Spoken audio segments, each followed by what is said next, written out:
వెంటనే మురుకులు చేయడం ఇదే ఫస్ట్ టైం అండి. 2 రోజుల క్రితం చేశాను. చేసినవి చేసినట్టు అన్నీ అయిపోయినాయి. మళ్ళా మొదలుపెట్టాను.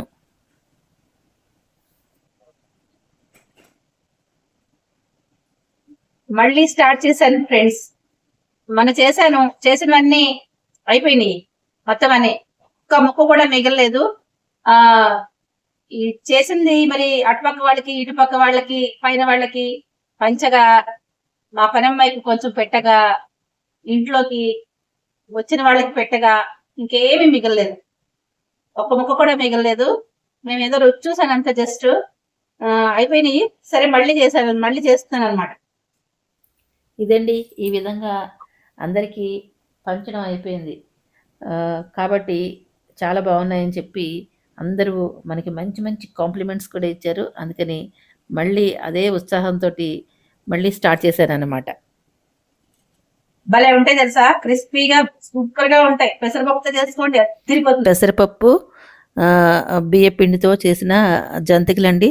చాలా బాగున్నాయి తెలుసా, ఎంత క్రిస్పీగా గుల్లగా భలే ఉన్నాయండి. నోట్లో వేసుకుంటే కరిగిపోతున్నాయి అనమాట. ముందు వీడియో పెట్టాను, ఆ వీడియోలో సేమ్ ఎలా చూపించానో అంతే కొలతలు సేమ్ అలాగే అనమాట. పిండి అండి ఇదిగోండి. నేను మళ్ళీ ఒక గ్లాసు పెసరపప్పు ఉడికించుకుని సేమ్ 4 గ్లాసులు బియ్య పిండి కలుపుకొని, నువ్వులు, అలాగే వాము, పచ్చిమిరపకాయ రసంతో కలిపేసుకున్నాను అనమాట. ఆ వీడియో చూస్తే క్లియర్గా మీకు అర్థమైపోతుంది. అలానే చేసేసుకున్నాను అనమాట. చూడండి, చాలా చాలా చాలా బాగున్నాయి అనమాట. అసలు ఆరోగ్యానికి కూడా చాలా మంచిది ఈ పెసరపప్పు జంతికలు. రుచి కూడా సూపర్ టేస్టీగా ఉంది. అందుకే రెండోసారి చేశాను. అందరూ కూడా చాలా చాలా బాగుందని చెప్పారు.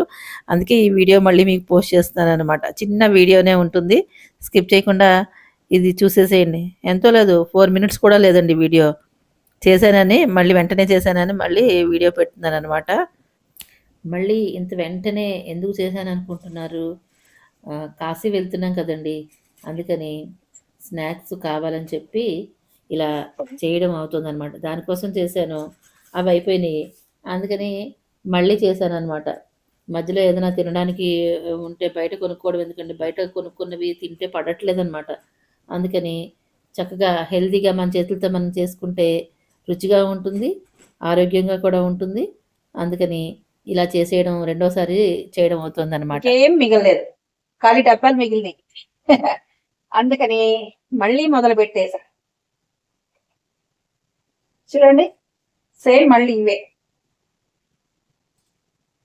పెసరపప్పు జంతికలు చేసుకొని చాలా చాలా బాగుంటాయి. ఆరోగ్యానికి కూడా చాలా మంచిది. ఒక గంట కష్టపడితే మంచి రుచికరమైన స్నాక్స్ అన్నీ రెడీ అయిపోతాయి మనకి. నాకు రాత్రి 9:30కి మొదలుపెట్టానండి, 10:30 కల్లా కంప్లీట్ చేసేసుకున్నాను. అయిపోయింది. మనం ఎక్కువ ఏం చేసుకోం కదండి, కొద్దిగానే చేసుకుంటాం కాబట్టి ఒక గంటలో చేసేసుకోవచ్చు. నేను చూడండి, ఒక చిన్న గ్లాసు పప్పు పోసుకున్నాను, దానికే ఒక బేసెడు జంతికలు అయిపోయినాయి. చూసారా, ఇన్ని జంతికలు అయినాయి. నచ్చిందా? నచ్చితే like, share, subscribe. Bye bye.